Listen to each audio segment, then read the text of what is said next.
Erev Tov, Chavrim, I'm Stephen Benin. You're watching Israeli News Live. We have a whirlwind of information to discuss with you over here over the next maybe 15-20 minutes. And one of the first articles that I want to bring to your attention, and these, by the way, these articles that I'm speaking about this evening, you will be able to find on Israeli News Live, our Facebook page as well. We try to put them there. This comes from Red Flag. I want to thank a brother there on Facebook who sent me this particular article. It's very interesting and very enlightening. The title of the article is called Alert, Russia Prepares a Large-Scale Invasion, Battle-Ready Force on Infantry, Armor, Artillery, and Air Defense. And that is, by the way, on Ukraine's border. It seems that President Vladimir Putin has probably had just about enough of the Vatican's NATO forces continually intervening in Ukraine to the point where he is about to try to make a decision of what to do. The economic sanctions that have been placed at the leading of the United States, that has been placed on Russia, very much against the will of the European people. In fact, that particular alliance with Europe was starting to unravel, but then some accidents began to happen in Europe that seemed to change some of the leaders' minds over there. But it's not changed all the minds of the leader. Even France, they took and broke their promise and deal for the aircraft carrier for helicopters with Russia. The mistrial there that did not go through. That was at the pressure of the United States, which is something they made very clear. And now more recently, the French government there, some of the politicians in the Senate are going to visit Crimea in the very coming month here near the, in another week or so. They're visiting Crimea and Russia as well to assess the situation that is being told to them about Crimea. They want to speak to the citizens in Crimea, something that the foreign or the Prime Minister of France has been downplaying and very upset, to say the least, of what he has been reporting publicly about the senators meeting with the Russian officials in Crimea, as well as in Russia as well.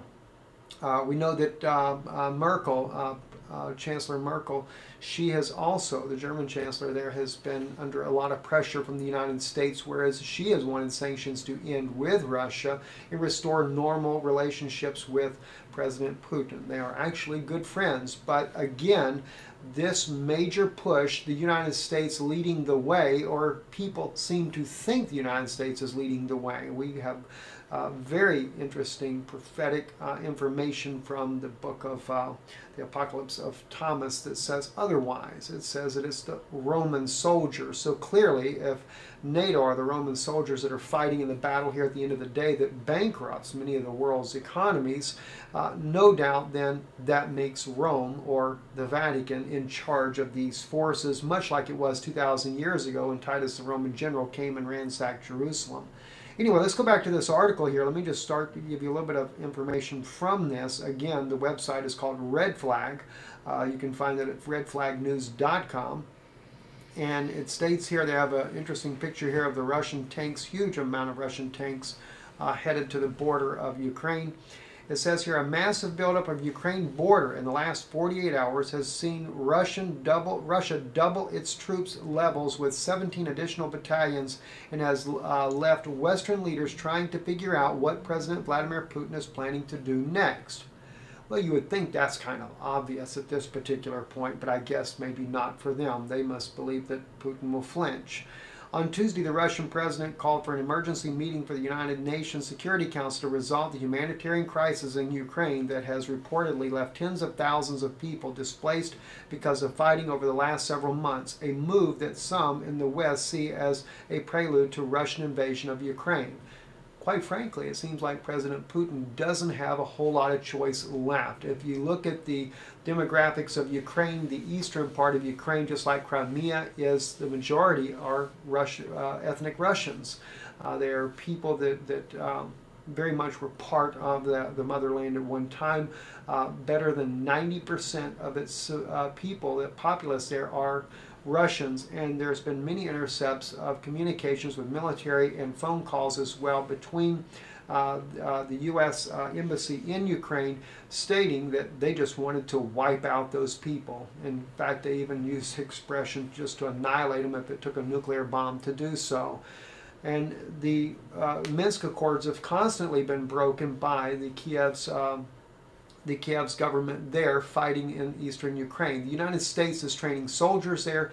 It has been caught on camera by the local news media there in eastern Ukraine with believed to be American soldiers only wearing uniforms of the Ukrainians, fighting alongside with the Ukrainians. And of course, it's been reported that special ops from the U.S. has also been a part of the battles there.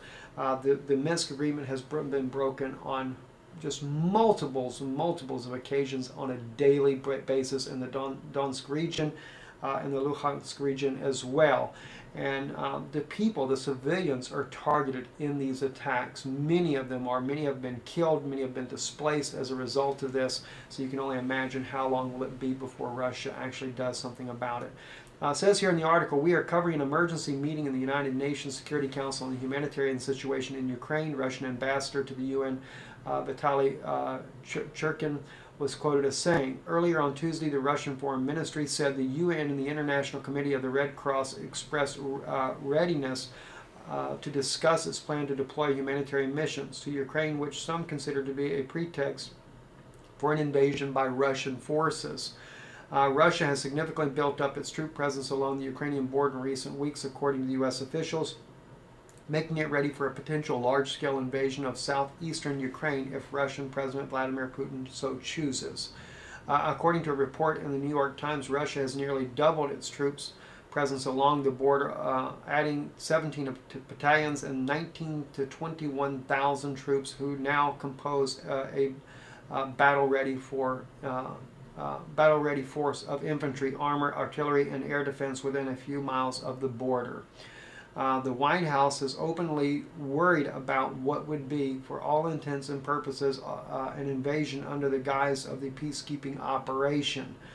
We've seen significant rebuild up of Russian forces along the border, potentially positioning Russia for a so-called humanitarian or peacekeeping intervention in Ukraine. Deputy National Security Advisor Tony Blinken said last week. That's a very real option, a senior Defense Department official said, told the Times. And should Putin decide he could do that with little or no notice, we just don't know what he's thinking. And quite frankly, I do not believe that if Putin does come into eastern Ukraine, I do not believe that he will try to go far beyond that. I don't think he's interested in trying to take Kiev or any of the other places there unless the war spreads with NATO getting involved as well. It seems to me, just like it was in the case of Crimea, he is trying to secure the Russian-speaking people in eastern Ukraine. And we know we get a lot of flack sometimes from different other reporters that have also watched our news broadcast, saying that we, quote, don't know the story. But we do know from both sides. We have seen both from Russia and the United States the different things that go on there. And we have clearly seen also the propaganda. And we realize that Russia, as well as the United States, does use propaganda to justify the means of their operations. But quite frankly, we have seen the Obama administration flat out lie to the American people, saying that there was not a buildup of troops or heavy artillery in Eastern Europe. But yet, to the contrary, they very much well have done so, and did it many months before President Barack Obama actually stated to the American people that he was sending in heavy equipment and artillery to Eastern Europe to protect the former Soviet states from Russian aggression. But it was just the opposite. The United States had already sent in the tanks and the equipment and the heavy artillery and everything, and then Russia responded by saying that they would actually build 40 more intercontinental ballistic missiles. So the question is, when we see physically on the ground what is happening, it's very disheartening, and I think the American people should know this, especially with an election coming up in the not-so-distant future, that President Barack Obama is certainly playing to whatever strings are being pulled on him by the Vatican to do just the contrary. The United States needs a president in the next election that will not bow down to Pope Francis. Unfortunately, I don't think that will happen, but that would certainly be the best thing to happen for the country. In other news, let me take you to the events going on over the Iranian deal.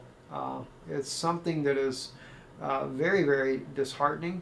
And oh, and by the way, before I do that, let me just let you know as well, if you don't think that Russia isn't having a reason to also look at trying to secure the people of eastern Ukraine, the U.S. And the NATO allies have already been announcing plans to build a Navy base in Ukraine.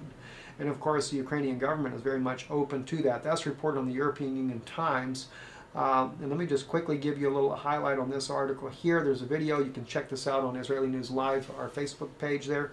It says, NATO wants to help the Ukrainian Navy. On July 16th, members of the advisory group of the North Atlantic Alliance continued analyzing the prospect for building a training facility for the naval forces of Ukraine in the city of Nikolaev. Yesterday, the delegation visited the frigate Gitman Sakhadatny in Odessa. NATO experts discussed the development of a pilot project to restore the capacity of the Ukrainian Navy. It says here that this was said by Viktor Morkovsky, the chief editor of the Arsenal of the Fatherland. For NATO, I think there is more attractive idea here. They want to build their own base on the coast of Ukraine rather than to restore the Ukrainian Navy. As of today, the Ukrainian Navy can hardly be referred to as such, he states, because they do not have even a second or third ranked ships, let alone the first rank. In other words, they cannot control even the near sea zone. What they have in the structure of their Navy is boats. Their former training ship, the Sakhadatny, that's pretty much it, and I really don't know how NATO experts can help them, other than actually building NATO's own Navy fleet there in Ukraine. And so this could be another reason why Russia is also concerned with the growing presence of the U.S.-led NATO forces building up more and more of a military presence on Russia's border. You might remember as well, as something that's very important to keep in mind, and that is that when Jeb Bush was in Europe here a few weeks back there, he stated that the Russians are good people. Well, I have to agree with him. The Russian people are very good people. But he said the problem is the regime. They need a regime change. He said they should be a part of the European Union. That pretty much sums up his ambitions as well, much like the former George Bushes that were presidents in the past. I guess it's conquer and destroy until you get the people to bow to your own demands. It's not going to happen that way with Russia, though. And that's something that I think NATO is going to find out if they decide to keep pushing the Russian bear to that point there. We trust and pray that this will not take place, and that both sides, that President Putin will also reconsider that type of evasive action, but then again that NATO would also back down and allow the East Russian people in Ukraine to be Ukrainian citizens or have their own autonomy to be able to govern themselves. They don't want to be a part of what the Nazi regime in Kiev is actually wanting them to be a part of. Anyway, let's move on to the Iranian crisis. The Iranian nuclear deal is called the Iranian nuclear crisis, according to Arut Shiva. And this is a very alarming article that came out here. Not only is Israel in an uproar over this deal, but Saudi Arabia is skeptical as Israel over an Iran deal. It says here that Saudi Arabia is just as wary of the deal between Iran and the West as Israel is. Saudi state media indicated Wednesday after King Salman bin Abdulaziz expressed concerns over the Islamic Republic's terror regime and accountability in meeting with U.S. Defense Secretary Ashton Carter. Carter stressed the United States of America's keenness on enhancing peace and stability in the region, the Saudi press stated Wednesday. During the meeting, Simon expressed doubt about the veracity of the checks and balances on the Iranian nuclear program and questioned the snapback sanctions program if Iran violated its terms. Carter told reporters, "Those are in the same issues that we know we all arise," he responded. Riyadh backs Israel's view that the same deal will only empower Tehran and its terror proxies. The Saudi-based Al Arabia's news site reflected and is also convinced that Iran will be able to build a nuclear weapon regardless of the deal due to the lax terms imposed on the Islamic Republic, including ample warning before inspections and limited development of the selected warheads under laboratory conditions. Both are faults in the plan, Prime Minister Benjamin Netanyahu has stressed several times in various speeches as the deal has developed. The Judic's position is a rare acknowledgement of an agreement between Israel and Saudi Arabia, which have no formal diplomatic contact, but have reportedly been growing more cooperative as the deal has progressed.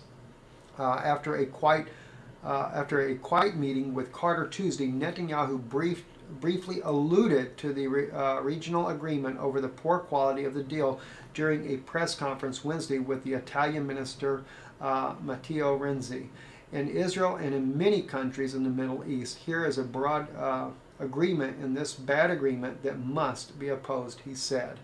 You know, speaking of Italy there, one of the things too I'd like to just mention to you is becoming very interesting.